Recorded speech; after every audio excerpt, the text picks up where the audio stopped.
Qo'limdagi aylanma daftar bo'lib, o'qituvchilar uni tekshirish uchun haftasiga 5-6 soat, tasavvur qiling, yiliga O'zbekiston bo'ylab 3 million soatni behuda sarflashadi.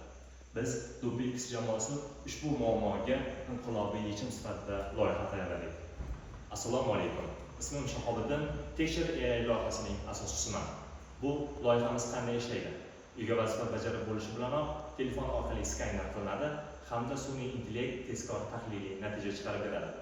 Bu har bir o'quvchi uchun individual e'tibor, o'qituvchilar uchun esa vaqt tejamkorligi, ota-onalar uchun esa real holatdan boxabarlik hamda farzandining kelajakdagi kasbiy salohiyatini anglash demakdir. Turli xil sun'iy intellekt bo'yicha proyektlarda ishtirok etgan DoPix jamoamiz ushbu loyiha bilan Termizdagi umummilliy hakatonda birinchi o'rinni egallaganmiz. O'z kombinatordan katta o'sish va mentorlikni kutib qolamiz.